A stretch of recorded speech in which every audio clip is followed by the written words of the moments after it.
Hello everybody, it is me, King Bumblebee TV, but today we're doing something a little bit different. Yes, I have done reviews in the past, but this one is a different type review, and two, I don't really do reviews very often. Today we're going to be taking a look at Leader Class Transformers Age of Extinction Studio Series Optimus Prime. Now, this figure comes from a very controversial movie which many people do not like. However, I think it's not that bad. Yes, it's not good, objectively, but I enjoy it. I enjoy the film. I really like the film, and I do like this design. I really do. And, let's take a look at the truck mode. Now, at the front of the truck, we see a lot of blue flames, just like on the normal Bay vs. Optimus design. And we also see a lot of red, which Optimus is known for, obviously. But his movie designs have a lot more blue than red, I'd say. Now, I do have a few, actually, not really an issue, it's more of a nitpick. For one, why is this silver and this is gray? In the film, this was gray and so was this, and so was all this back here. And the back of the truck, it isn't the worst I've seen. Rise of the Beast Optimus is definitely worse, but this still isn't great. I mean, you have this at the very least, and some of this does look like a truck bed, but the illusion falls apart. Hold on. The illusion falls apart when you look in between here. Now, this definitely does not look like a normal truck bed, obviously. But the rest of the truck is great. There is another problem where this part right here does not want to click together normally. Same thing with this part. This part does not like being clicked together. Now, with all those issues, this is a great truck mode. I love it. The Western Star look for Optimus, I think, is awesome. I really like this. And I think the film does a good job of showing it. Even though this design is definitely worse than the original Transformers Optimus Prime design in the earlier films, which I prefer. I way prefer that other Optimus Prime, and we will look at him in some comparisons. Here he is, next to the first Studio Series Optimus Prime mold. Here he is next to the Universal Studios Mech Tech Bumblebee. Here he is next to the Model Kit Blocky's Bumblebee figure. Here he is next to the Hiya Toys Godzilla figure. And here he is next to my next review. I would compare him to Studio Series Age of Extinction Galvatron, but unfortunately I do not own that figure. Nor do I really plan on getting it. Overall, this figure's truck mode is great, and I am really happy with this figure. I really like this figure. Now, let's transform him.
Now, here is Optimus Prime in his robot mode. Now, let's look at all the robot mode details. Now, I do have a few problems. For example, why didn't they use this silver from the hood or right here from the truck to everywhere? Because, yes, it looks fine gray, but I would prefer silver on the head, because the head is just a barren wasteland. There's only like blue on here. The chest looks very good. I really like the red they used and the blue. Oh shoot, I didn't realize that, sorry. Now this is pretty accurate to the movie. From head to toe, he's pretty accurate, and I really like the colors they used besides the gray. It's fine, but I would prefer silver. But there is one issue with this robot mode. The backpack. This is a pretty big backpack, and people have a lot of problems with this. However, counterpoint.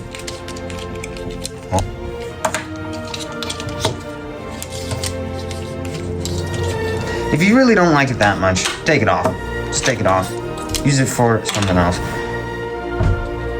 Now, he's great like this, I'd say. I don't know,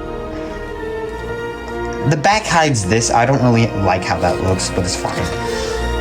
Everything else about this is great. I really like this robot mode. Obviously, this was not in the movie, but this is a very hard design to translate into figure form. Now, let's do some articulation. Now, the head is on a ball joint. He can look down that far, he can look up that far, which is barely up at all. Like, look at that, he's like not looking up. And he can,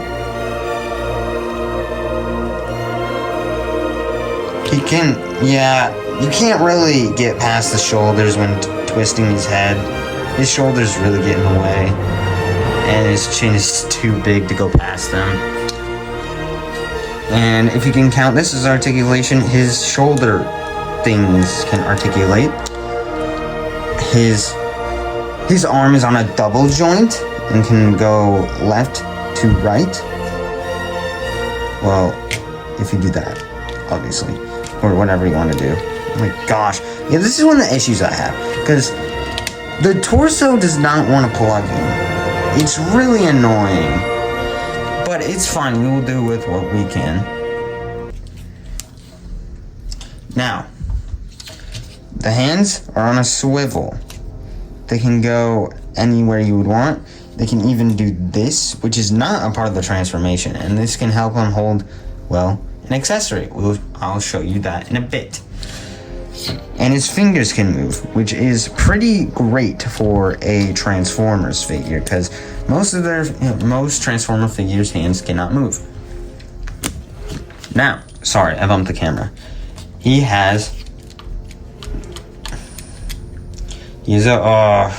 Why am I forgetting what to call this? His waist can go all the way around. These things right here can, like, just go wherever for movement. Now, if you want to move the legs forward, put it up. Then the legs can go back that far and out that far. Actually, no. They can go out even farther. Oh my gosh. Now, the knees.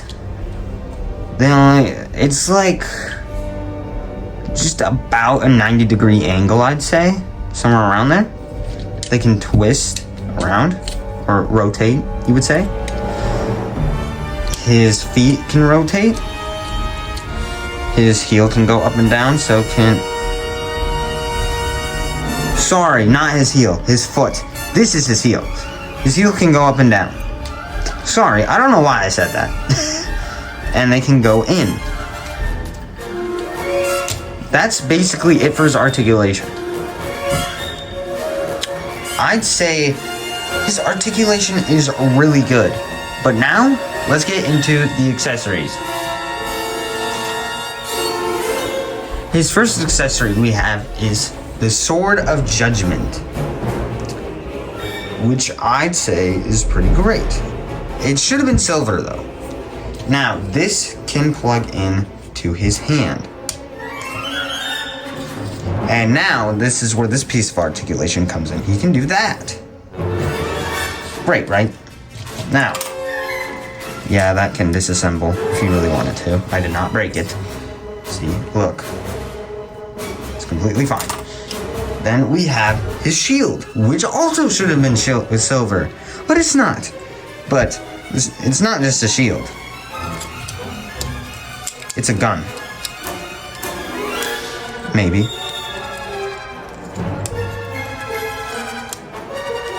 It's really tedious to do that. I don't normally use the gun. Anyway, here's the gun. Here. Now, this can plug in to right here. Now you can do shooting motions, pew pew pew pew, or you can just have him block things. Whatever you see fit. Now, the last accessory, the backpack comes back in. Sorry, I need to put that. This is for his back. Now, the last two accessories come back into here. The sword will go into here, and the shield will go here. Now, what could this be for? Well, if you put the backpack back on and you open this, you can put the accessories on his back. Now, this is very accurate to the film, so I really like this. However, this is not something I'm going to be using very much. It looks great, don't get me wrong, but I'm not going to use it most of the time. Optimus, Bumblebee, Blockies, Godzilla, Ghidorah. Now, should you get this figure? Now, it really depends. Can you afford it? Then yes, maybe you should. However, the figure is way too much money. I got it for about $60, $70, but it's normally like $50. But oh well. This figure is really good. It has a bunch of articulation, but it is not worth the price. It is not worth about $50. So if you are willing to spend $50 on a figure like this, then yes, fine, get it. If you don't want to waste $50 on a figure, don't get it. Now, that's it for me. It's King Bumblebee TV, signing off. Please like and subscribe.